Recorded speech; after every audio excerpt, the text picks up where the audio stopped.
So, Taylor, after navigating the ins and outs of the clean vehicle credit, I bet some of our listeners are thinking about other ways to save money and be more environmentally conscious.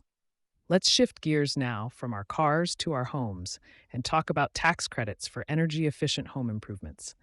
This is our scenario, the home energy upgrade. Imagine you're a homeowner wanting to make your house more energy efficient. Maybe you're thinking about installing solar panels, upgrading your insulation, or switching to a more energy efficient heating system. Luckily, there are often tax credits available to help offset the costs of these upgrades. Sam, let's start with the basics. What types of energy efficient home improvements actually qualify for these tax credits? Several upgrades qualify, Alex.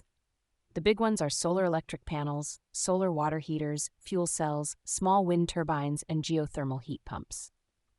You can also get credits for things like insulation, energy-efficient windows, doors, and air conditioners, but these typically have different credit limits and requirements. So, if I understand correctly, bigger projects like solar panels have their own set of credits, while smaller things like insulation fall under a different category.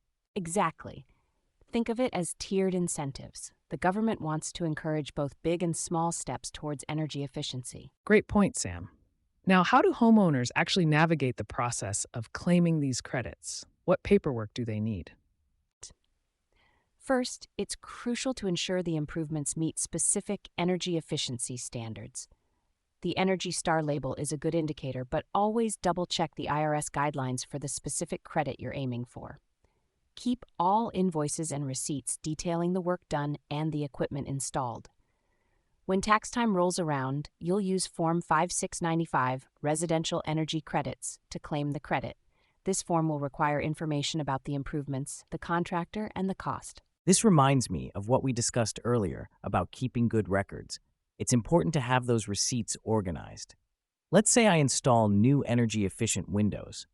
What kind of documentation would I need specifically for that?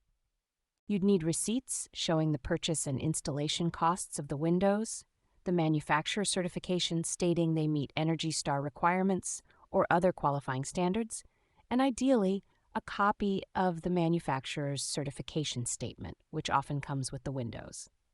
That's helpful, Sam. So, keep all those documents with your tax records.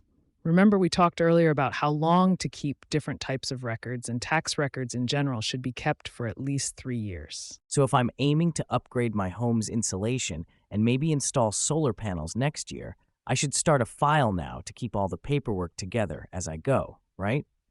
Absolutely, Taylor. That's proactive and precisely the right approach. Let's recap. We learned about different types of energy-efficient home improvements that qualify for tax credits, the importance of meeting energy efficiency standards like those set by Energy Star, the necessity of detailed documentation, and the use of Form 5695. Now, for our listeners, your call to action is this: research the available energy efficiency tax credits thoroughly. Consult with a qualified contractor to ensure the improvements meet the requirements, and a tax advisor to understand how to maximize your savings. Don't leave money on the table.